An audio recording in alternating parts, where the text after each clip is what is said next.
अस्सलाम वालेकुम। दुरूद शरीफ पढ़ लो।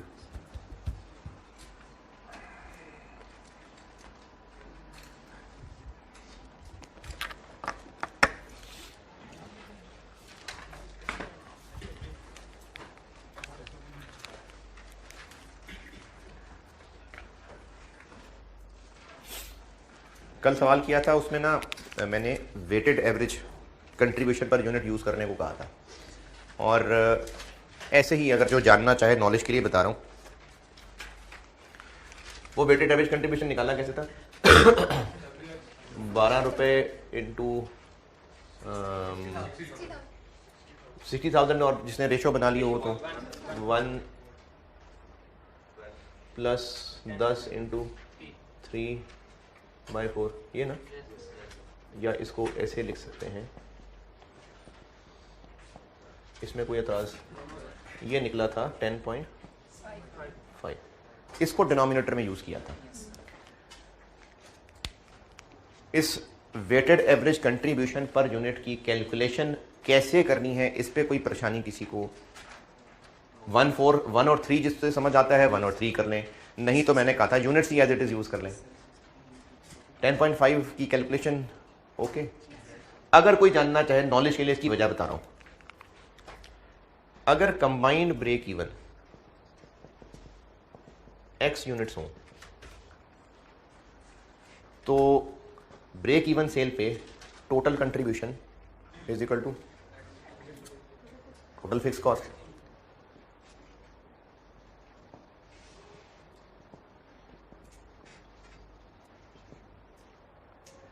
अगर इस बिजनेस ने टोटल x बेचे तो ब्रेक इवन होगा, तो इस x में से a कितने होंगे, b कितने होंगे? a कितने होंगे? 1/4x। 4 में से 1 a है, 3 b है, 1 और 3, तो 4 में से 1 a है, 3 b है। तो अगर x टोटल यूनिट्स बेचेंगे और ब्रेक इवन पे आएगा, तो इस x में से a के कितने होंगे? 1/4x, और b के? a के होंगे 1/4x यूनिट्स और b के होंगे 3/4x यूनिट्स। और इतने यूनिट्स बेचेगा 12 रुपए एक पे कमाएगा, इतने यूनिट्स बेचेगा 10 रुपए एक पे कमाएगा। ए की कंट्रीब्यूशन, बी की contribution, total contribution is equal to 4,20,000। 4,20,000 था शायद। एक्स निकालना है तो क्या करें? तो 2x है, कौन सा वाला निकालना है? कॉमन कर लें, तो x आ गया बाहर, अंदर रह गया 12 इंटू 1/4 प्लस 10 इंटू 3/4। तो ये क्या चीज़ है? Weighted average contribution per unit, total fix cost divided by weighted average contribution per unit. तो वो इस वजह से divided by weighted average contribution per unit.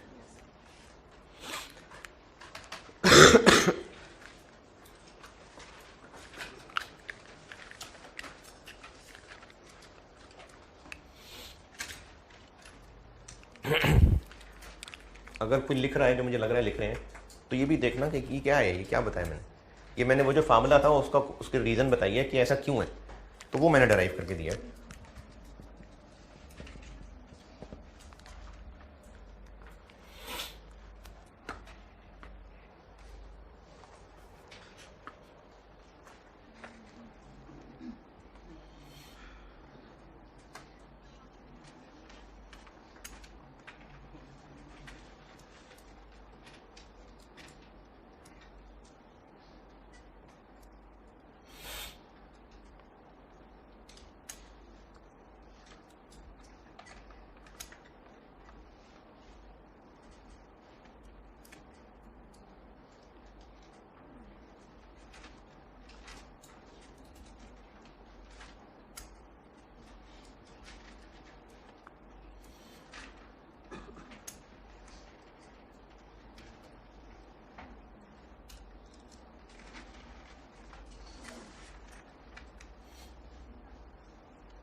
सवाल लिखें।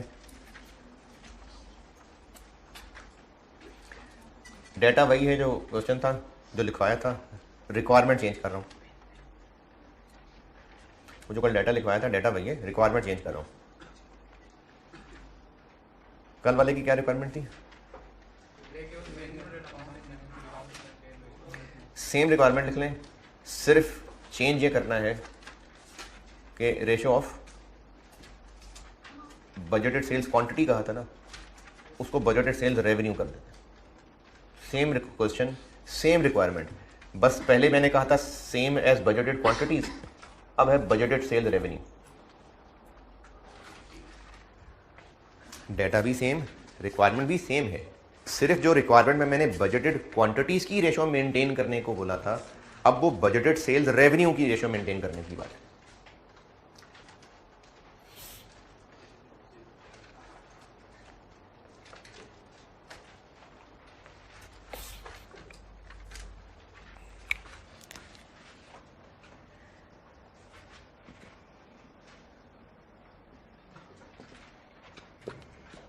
ए का कितना 18 लाख था शायद, बी का 9 मिलियन। जिनसे रेशो निकल आती है इजीली रेशो निकाल लें, नहीं तो 18 लाख और 90 लाख की रेशो है। वैसे इसकी रेशो निकलती है 1 और 5।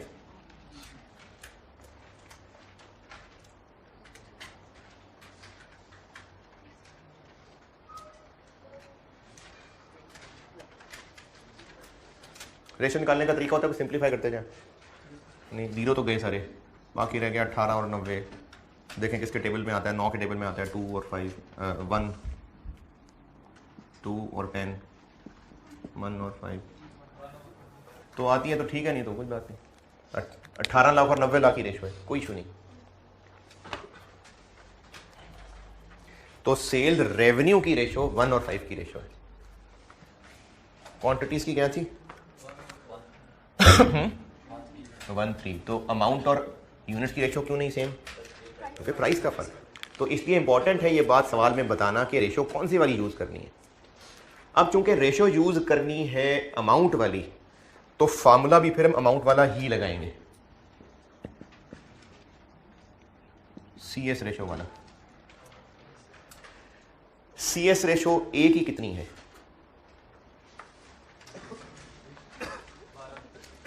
CS रेशो 12 रुपए, तो कंट्रीब्यूशन रुपए है। CS रेशो कितनी है? 12 डिवाइडेड बाय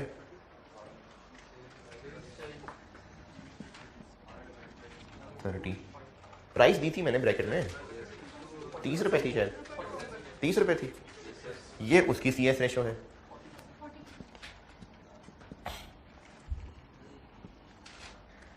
दूसरे की क्या है?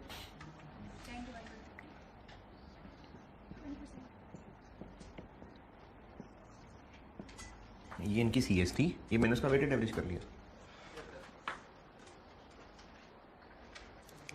ये कैसे किया वेटेड एवरेज? 1 और 5 की रेशो से ना,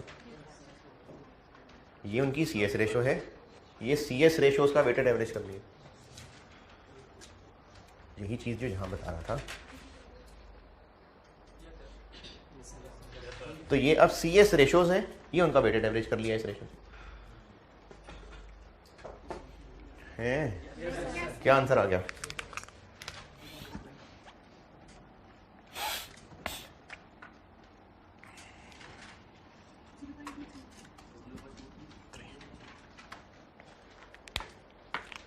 तो कंबाइंड ब्रेक इवन बन जाएगा अमाउंट वाला, क्योंकि रेशो जब आपको एग्रीड रेशो अमाउंट की यूज करने को कहिए तो कंबाइंड ब्रेक इवन भी रुपए वाला फार्मूला लगेगा।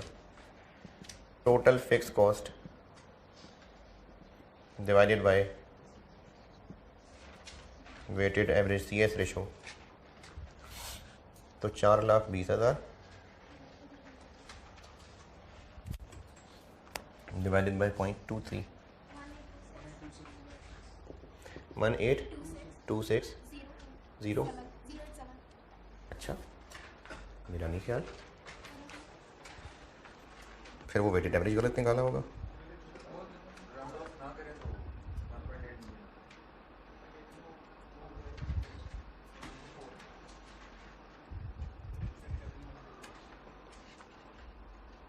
अच्छा अच्छा, जो वेटेड एवरेज रेशो है वो 3.333 चल रही है।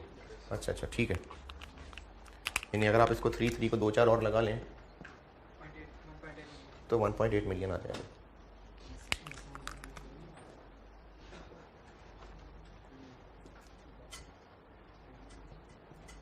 वो तो मैं 3.3 चले जा रहा था ना, तो अगर कोई 1820 जो निकला था वो भी यूज़ कर लेगा तो सही है, कोई मसला नहीं है। मैंने तो आपको सिर्फ एक चीज़ टैली करानी है, इसलिए मैंने राउंड करके इसको पूरा 18 लाख बनाया, जो कि असल में मैंने एक्सेल पे सॉल्व किया वो पूरा 18 लाख बनता है।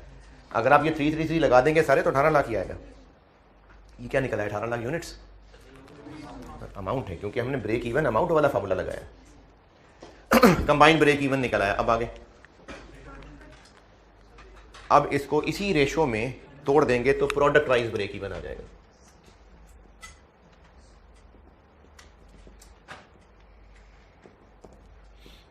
ए का 18 लाख 1/6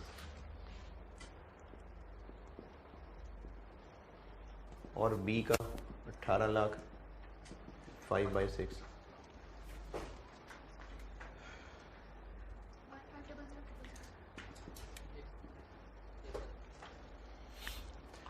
अच्छा फिर कह रहा हूँ, जिन लोगों से रेशो नहीं निकल रही ना, तो ये रेशो निकालना को बहुत बड़ा मसला नहीं है। आप ना लिखे 1 और 5, आप 18 लाख और 9 मिलियन यूज कर लें। यानी यहां पर क्या करें, 18 lakh divided by 10,800, 90 lakh divide by 10,800, 10,800 मतलब 10.8 मिलियन। 1 और 6, 1 और 5 और 6 नहीं समझ आ रहा तो आप ये वाली figures as it is use कर लें। और ये निकल आया रुपए में, और यूनिट्स में भी ब्रेक इवन पूछा था, तो यूनिट्स वाला ब्रेक इवन कैसे निकालें?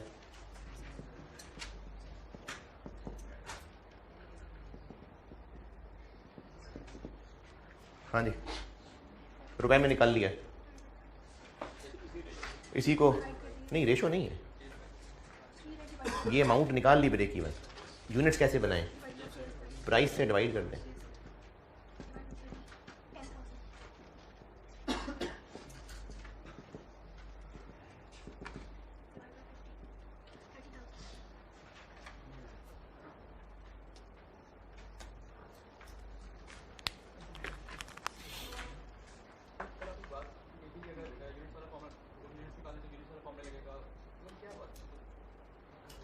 मल्टीपल प्रोडक्ट्स में या करता हूं, दोबारा करता हूं।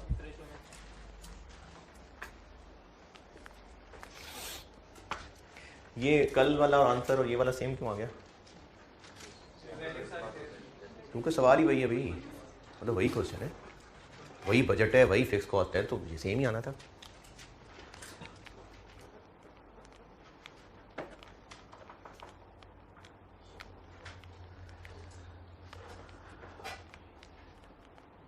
इसकी कैलकुलेशन पूरी कर लें नोट, फिर मैं वो दोबारा बताता हूँ समरी।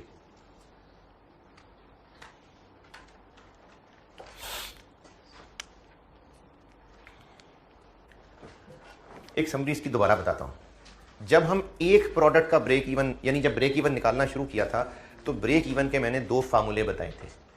ब्रेक इवन अगर यूनिट्स में निकालना हो तो total fix cost divided by contribution per unit, और अगर अमाउंट में निकालना हो तो total fix cost divided bye CS ratio.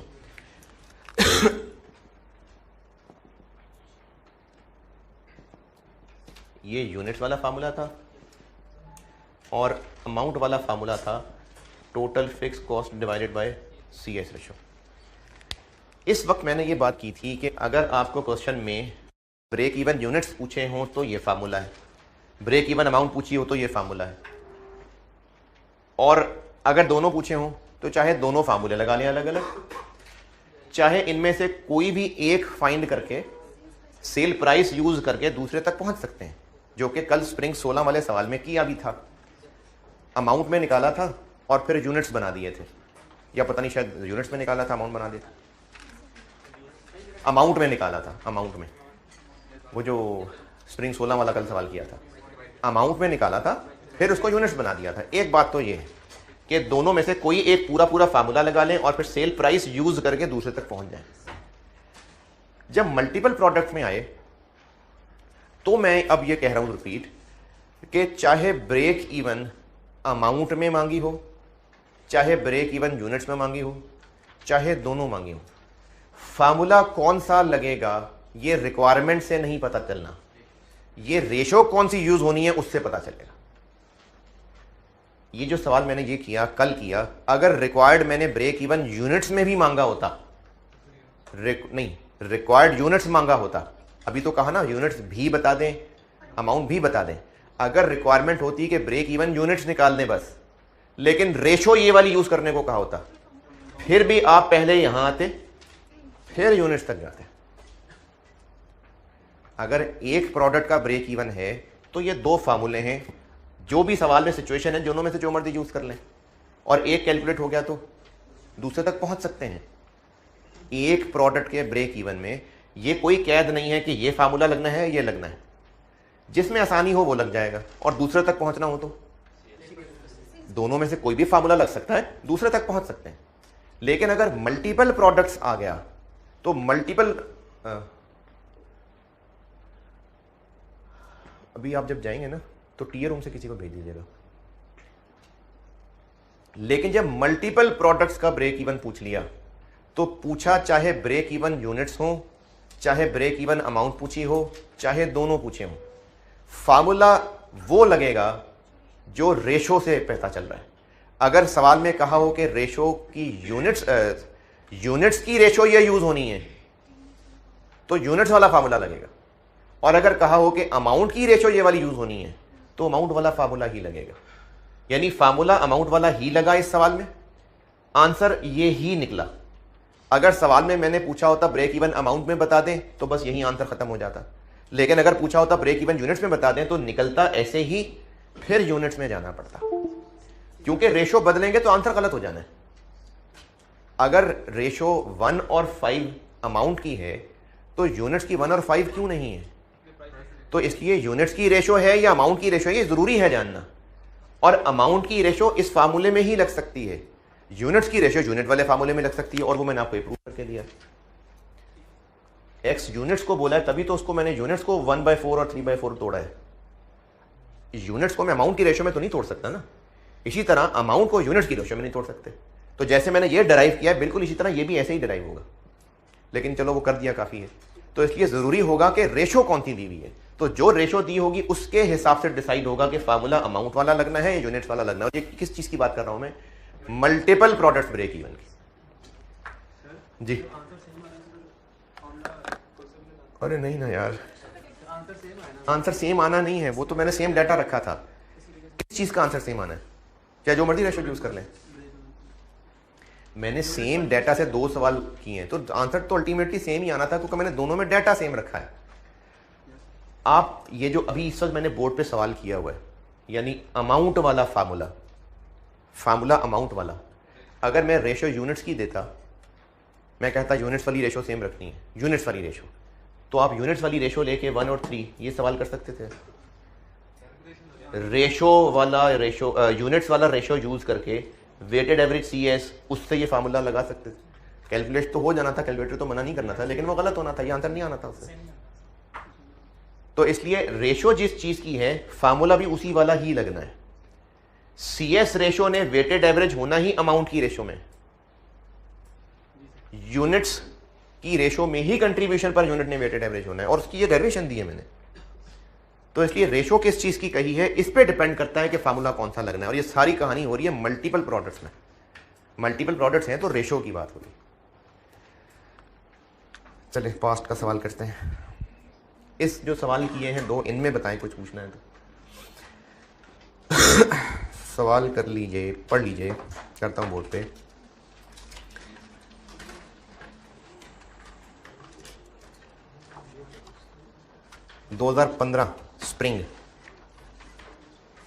Spring 2015 मार्च 2015 क्वेश्चन नंबर 1।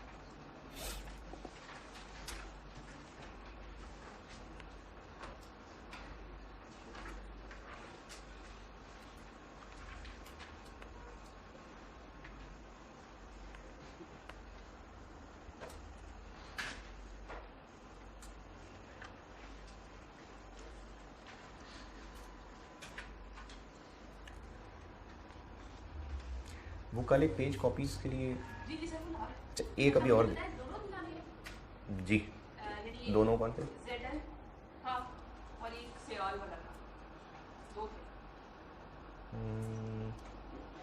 नहीं जेडल वाली तो पुरानी हो गई बात। अब स्याब के नाम से एक दिया हुआ है कल, एक वो करवा दीजिए और एक अभी और दिया है जो अभी यहाँ से जा रहा है आस्ता आस्ता, वो पहुँच जाएगा थोड़ी देर तक।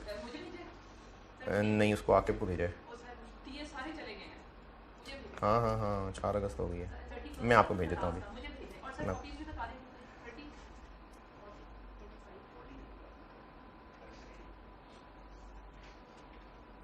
60 करा दें उधर भी देनी, लेकिन जो स्याब के नाम से है ना उसकी तो बस ये 30 समथिंग करा दें, जो अभी दे रहा हूँ वो उसकी 60 करा दें।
जी पढ़ लिया तो मैं करो। रिक्वायरमेंट क्या है? अमाउंट में या यूनिट्स में? दोनों में। यूनिट्स में। ब्रेक इवन दोनों में। रेशो कौन सी? यूनिट्स वाली। तो इसलिए फार्मूला ये नहीं लग सकता, फार्मूला वो यूनिट्स वाला ही लगेगा।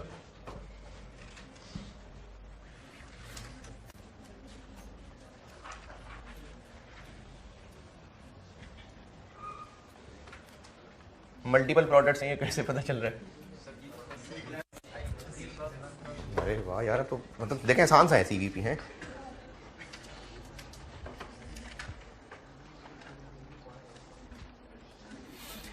तीन प्रोडक्ट्स हैं और टेबल में उनका पर यूनिट पैकेट, यूनिट एक पैकेट है तो पर पैकेट डाटा बताया हुआ है और बोल्ड करके लिखा हुआ है पर पैकेट। अब उसमें फिक्स चीज़ें भी हैं, वेरिएबल भी हैं।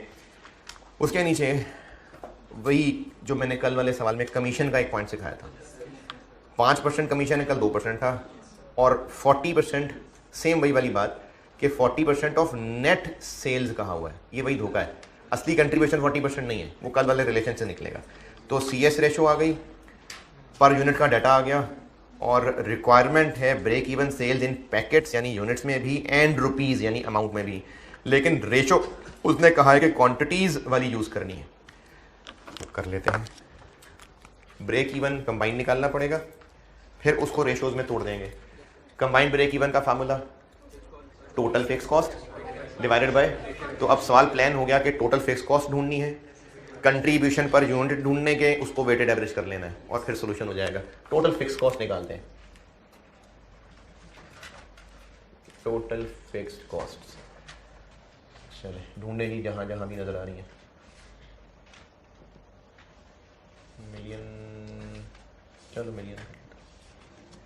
कहाँ है अभी फिक्स कॉस्ट? ऊपर टेबल में दो जगह पर छुपी हुई है, नहीं छुपी नहीं, लिखी हुई है। एक प्रोडक्शन के अंदर नजर आ रही है फिक्स कॉस्ट और एक एडमिन सेलिंग में नजर आ रही है। तो वो तो पर यूनिट है, तो यूनिट से मल्टीप्लाई कर लें। लेकिन इसमें एहतियात एक बात की ये रखनी है कि ये जो डाटा आपको दिया हुआ है, ये जो रुपए पर यूनिट बनाए गए होंगे, ये टोटल को किन से डिवाइड करके बनाए गए होंगे? वही जो ऊपर यूनिट्स बजटेड आ रहे हैं। क्योंकि इस टेबल के बारे में in this respect following projections have been made, budget है ये, प्रोजेक्शंस बजट है। तो जो पहली दो लाइनों में यूनिट्स लिखे हुए हैं उन्हीं को यूज करके फिर पर यूनिट बनाया होगा। और इसमें एहतियात इस बात की करनी है कि ये जो प्रोडक्शन कॉस्ट को पर यूनिट बनाया हुआ है, ये प्रोडक्शन वाले से डिवाइड करके बनाया होगा, और वो जो सेलिंग एक्सपेंस को पर यूनिट बनाया हुआ है, ये सेल वाले को से डिवाइड करके बनाया होगा। तो हम मल्टीप्लाई करके टोटल तक पहुंच जाते हैं। तो फिक्स कॉस्ट में जो प्रोडक्शन वाली हैं वो है सी प्लस की 25 इंटू 540,000 13.5, आई प्लस 22 इंटू 275 6.05, और V प्लस की 20 इंटू 185,000 3.7 मिलेगी। ये हो गई प्रोडक्शन वाली फिक्स कॉस्ट। एडमिन सेलिंग वाली फिक्स कॉस्ट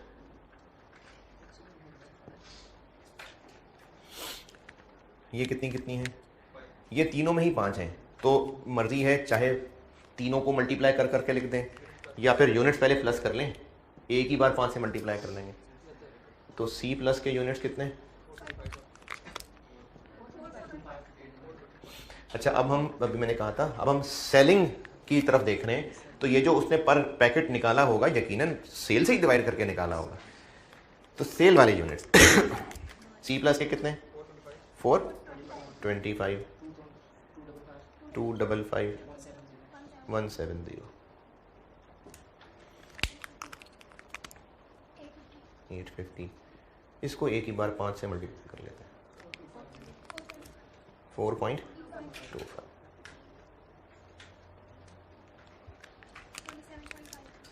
27.5। ये हो गई फिक्स कॉस्ट।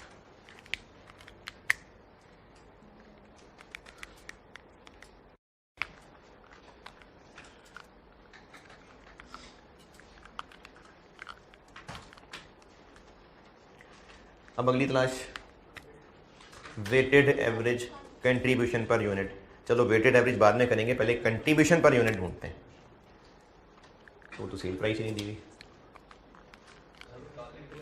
बिल्कुल जैसे कल किया था कि अगर हम वेरिएबल कॉस्ट पर यूनिट लिख लें एक जगह, तो वहां से फिर ग्रॉस अप करके सेल प्राइस तक पहुंच सकते हैं, क्योंकि कंट्रीब्यूशन की रेशो अवेलेबल है। तो वेरिएबल कॉस्ट ढूंढ के लिख लेते हैं, सी प्लस आई प्लस और V प्लस। क्या क्या है पर यूनिट वेरिएबल कॉस्ट?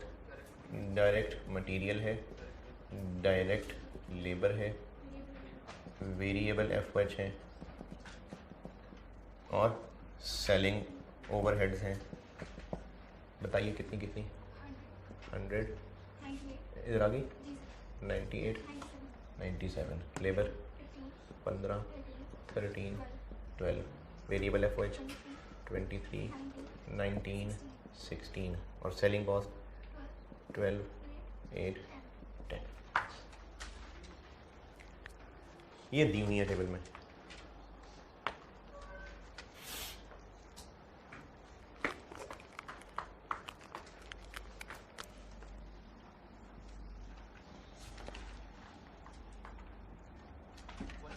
हम्म 150 138 135।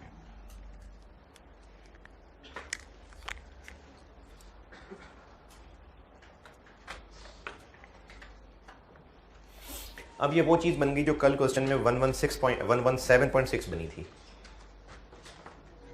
बस कल टोटल दिया हुआ था, उसको यूनिट से डिवाइड करके पर यूनिट बनाना पड़ा था, ये ऑलरेडी पर यूनिट दिया हुआ। कल पर यूनिट बनाई थी ना 116.56 117.6, फिर उसको क्रॉस करके सेल तक पहुंचाया था, ये ऑलरेडी पर यूनिट दी हुई है। वही वर्डिंग है 40% नेट, तो वही वाला पॉइंट है। यहाँ से अब सेल्स तक पहुंच जाते हैं, लेकिन उसके लिए फिर वो सही CS रेशो निकाल लें।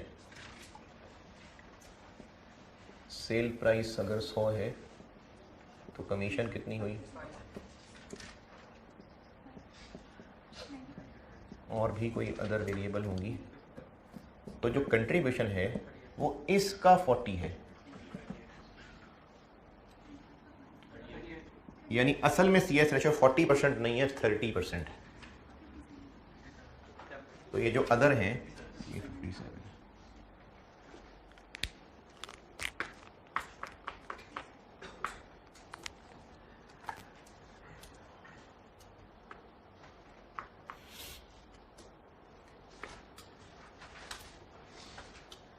अच्छा, अगर सवाल में रेशोज अमाउंट की कही होती, रेशोज अमाउंट वाली बोली होती, ये अमाउंट वाली रेशोज यूज करेंगे, अभी तो यूनिट्स वाली खाए ना। अगर उसने कहा था रेशो अमाउंट वाली यूज होगी, फिर तो फार्मूला कौन सा लगता, अमाउंट CS वाला, total fix cost divided by weighted average CS ratio. Weighted average CS ratio क्या होती, तीनों की CS रेशो का वेटेड एवरेज, और तीनों की यही CS रेशो है, तो जब तीनों की यही है तो वेटेड एवरेज भी फिर यही, फिर ये तो 2 लाइन में सवाल सॉल्व हो जाता। टोटल फिक्स कॉस्ट निकाल ली, इससे डिवाइड करके कंबाइंड ब्रेक इवन आ जाता।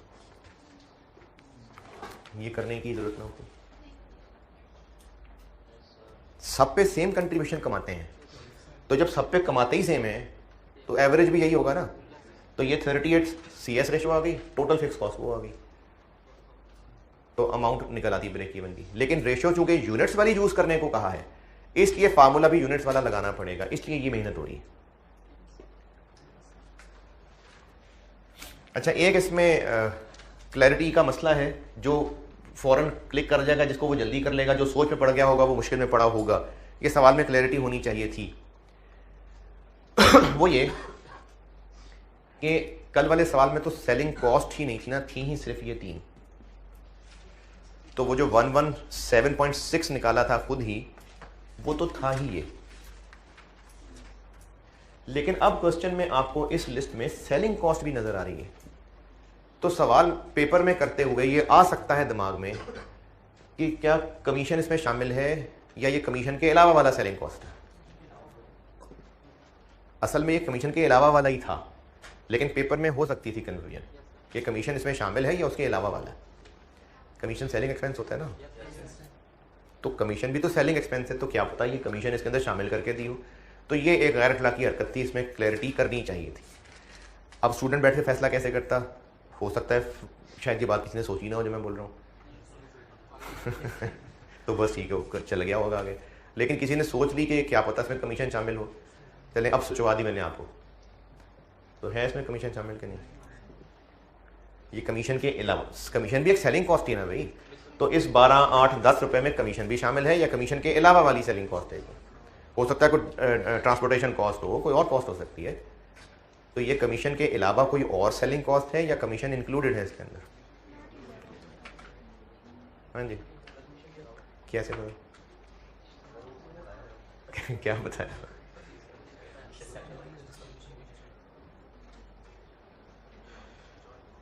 हाँ जी, हाँ बिल्कुल ठीक है, शाबाश। पेपर में इसको हैंडल आप ऐसे करिए कि आप नोट दे दें, क्योंकि सवाल वाले को क्लियर करनी चाहिए ये बात, तो आप नोट दे दें कि ये सेलिंग कॉस्ट हम अज्यूम कर रहे हैं कि कमीशन के अलावा वाली है। नहीं बता सकते हैं, सवाल दोनों तरह से सॉल्व हो सकता है। यानी जो इस क्वेश्चन को पढ़ के नहीं पता चल रहा, क्योंकि कमीशन भी एक सेलिंग कॉस्ट होती है, तो सेलिंग के अंदर वो कमीशन, और कमीशन एक वेरिएबल सेलिंग कॉस्ट है, तो इसके अंदर हो सकती है। तो क्वेश्चन में क्लैरिटी नहीं है, इसके दोनों नोट हो सकते हैं। वैसे इसमें नहीं है, ये मैं आपको भी कैलकुलेशन से बता देता हूँ, क्योंकि कमीशन ज़्यादा बनती है इससे। अभी हम कैलकुलेट करके देखेंगे कमीशन ज़्यादा बनती है, तो इसलिए इसने इसके अंदर नहीं रखी हुई थी कमीशन ये, लेकिन इतना थोड़ी स्टूडेंट बैठ के पेपर में सोच सकता है। तो इसलिए पेपर में अगर तो किसी कोई बात क्लिक ही ना करती तो बस चलें आगे, लेकिन अगर किसी को क्लिक कर जाती तो उसका बेहतर तरीका यह है कि नोट लिखें और आगे चलें। तो इसमें नहीं है कमीशन। तो ये 150 इसमें से क्या है, ये 150, 138, 135 इसमें से क्या है वो जी। तो अगर ये 57 है तो सेल प्राइस क्या होगी?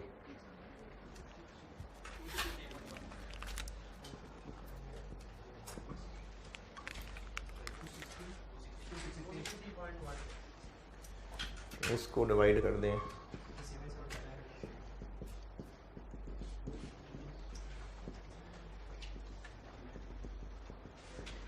जी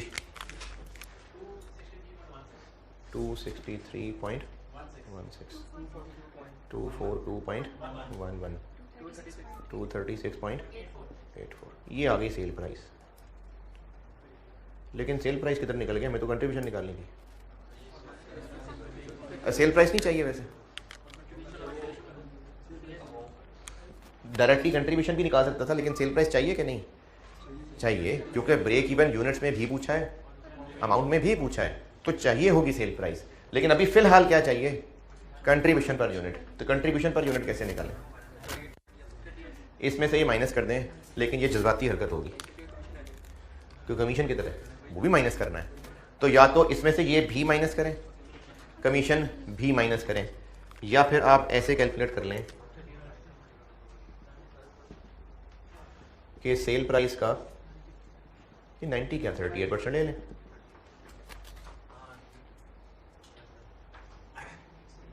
तो सेल प्राइस का 38% ले लें, 100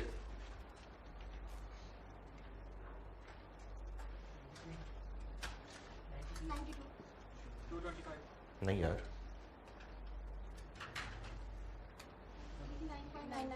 92।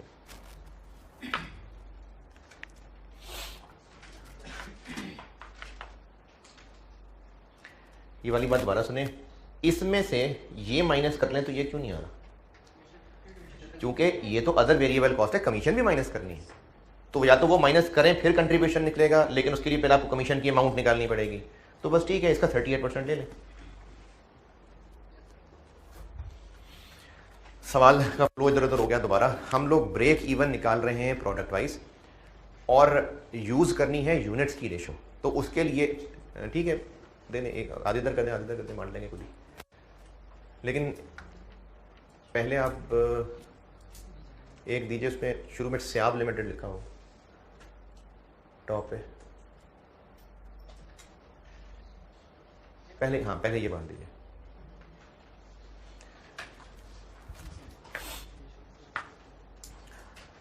अच्छे से पहले मैंने एक दफ़ा वो आपको हस्बे तौफीक 2 सोल्यूशन अपलोड किए थे, तो किसी एक ने भी नहीं पूछा मुझसे, अलग से किसी एक ने भी नहीं पूछा। तो आज मैं आपको 2 और हस्बे तौफीक दे रहा हूँ सोल्यूशन। नहीं, एक हस्बे तौफीक है और एक आज का होमवर्क है। एक होमवर्क है आज का और एक वैसे ही एक हस्बे तौफीक दे रहा हूँ।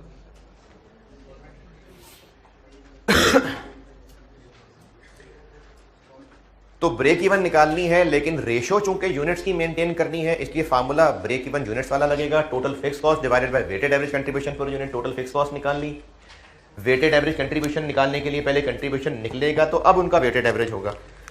अब कर लेते हैं इनका वेटेड एवरेज।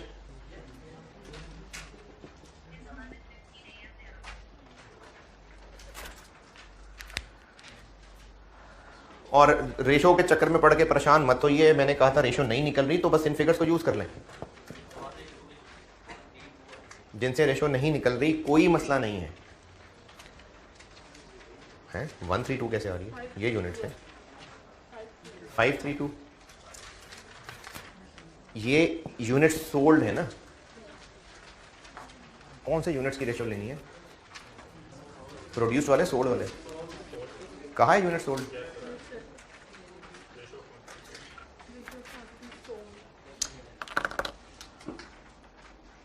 पेज पहुंच गया सब तक? आप इधर सारे मेरी बात ध्यान से सुने।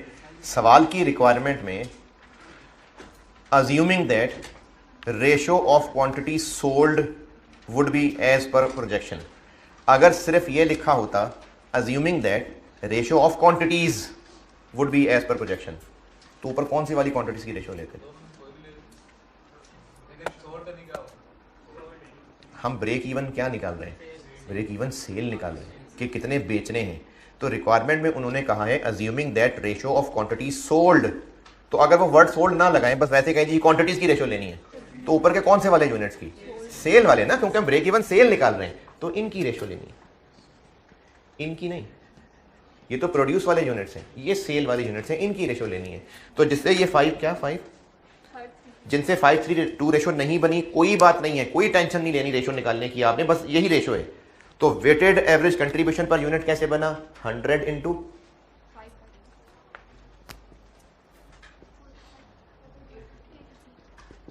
92 इंटू, नहीं बन रही रेशियो ना सही, इन्हीं को यूज कर लिया, और 90 इंटू, अच्छा ये 3 जीरो तो उड़ा ही लेंगे। Weighted average contribution per unit बन गया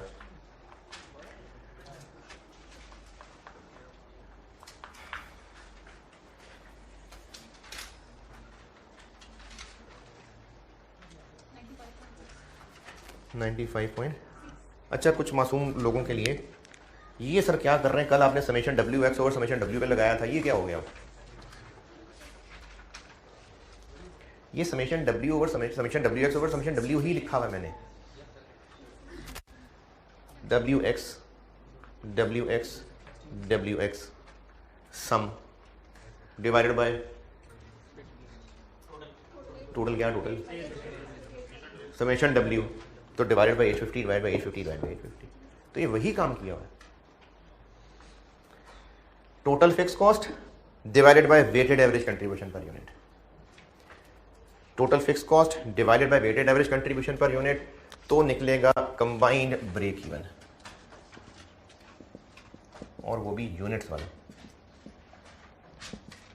27.5 मिलियन डिवाइडेड बाय 95.6। आंसर रुपए में, यूनिट्स में आएगा कितना?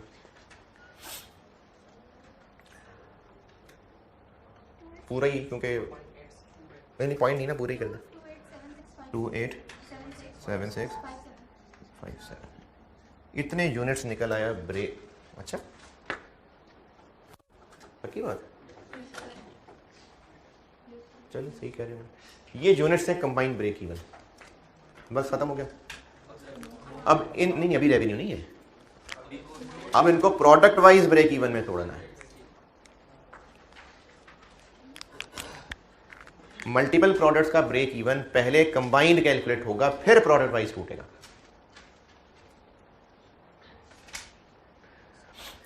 दोनों पेज पहुंच गए सबको? अच्छा इनमें एक आपके कोर्स में रखूंगा, इनमें एक है ऑटम 20 का सॉल्यूशन। ऑटम 20 पता नहीं, क्वेश्चन 4, ऑटम 20 क्वेश्चन 4 से आप लिमिटेड। ये अगर कोई करना चाहे, वैसे तो लास्ट टाइम टेस्ट हो गया इसकी, मेरे ख्याल में तो आप इसको फाड़ के फेंक देंगे, लेकिन अगर कोई करना चाहे तो कंटिन्यू और शट डाउन का ये एक और सवाल है ऑटम 20 में, ये भी अच्छा तगड़ा सवाल था उसी की तरह का। अगर कोई हस्बे तौफीक मजीद प्रैक्टिस करना चाहे तो ये ICAP के सोल्यूशन से एक छोटा सा इख्तलाफ है, मुझे छोटा था और बस बनाया अपने फॉर्मेट पे हुआ है। ये हस्बे तौफीक है, अगर कोई करना चाहे अभी अगस्त के एंड पे जब मर्जी जब करे तब पूछ लेना।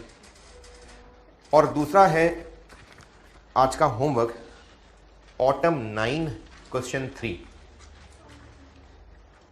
ICAP मल्टीपल प्रोडक्ट्स को एक डिफरेंट तरीके से कर रहे होते हैं, एंड आंसर वही होता है, एंड आंसर वही होता है। मैंने आपको वेटेड एवरेज से कराया, तो जिस तरीके से कराया है उस फॉर्मेट पे फिर सोल्यूशन बना के दिया है। ICAP वाले एक डिफरेंट तरीके से चल रहे होते हैं, बिल्कुल ठीक है, सेम आंसर है। मैंने वेटेड एवरेज से पढ़ाया है तो मैं आपको वेटेड एवरेज के फॉर्मेट पे बना के दे रहा हूं। तो एक है ऑफिशियल होमवर्क 2009 सितंबर क्वेश्चन 3, ये होमवर्क है, इसका सोल्यूशन दिया है, और एक कंटिन्यू और शट डाउन का हस्बे तौफीक सवाल का सोल्यूशन है।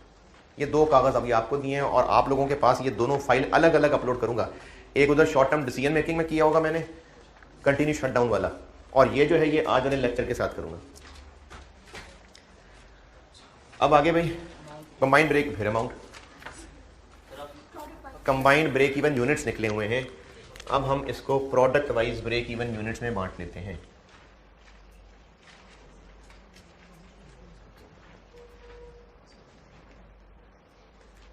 C प्लस, I प्लस और V प्लस। कैसे भाई, क्या करूं?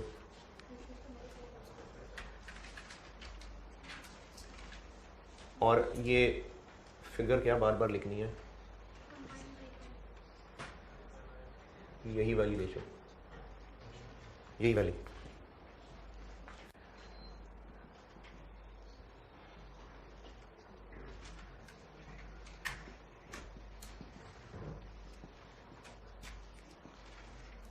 कंबाइंड ब्रेक इवन को इसी रेशो में प्रोडक्ट वाइज तोड़ दिया। कितने कितने आ गए? 1432829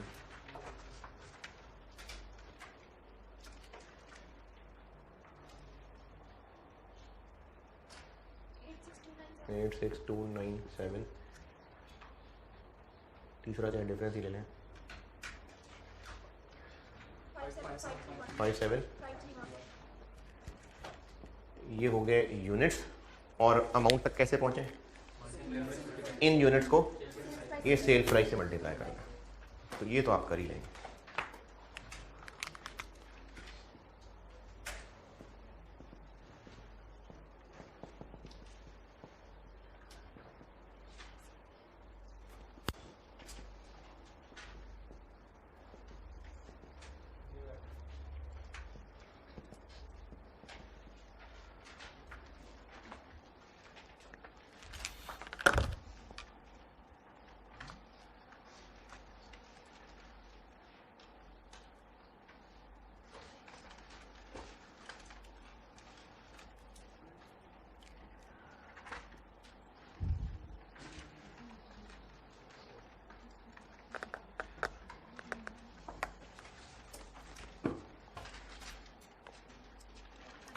अच्छा, 9-10 मुहर्रम को तो नहीं फिर अलाउड, तो फिर इतवार को करूँगा मैं क्लास, हैं? यही तो गिने चुने रह गए। हाँ, यही वाला। अगले संडे तो फारिग कर दूँगा, हैं? तो कोई बात नहीं यार, ऑनलाइन तो है ही। ठीक है जी, अल्लाह हाफिज़।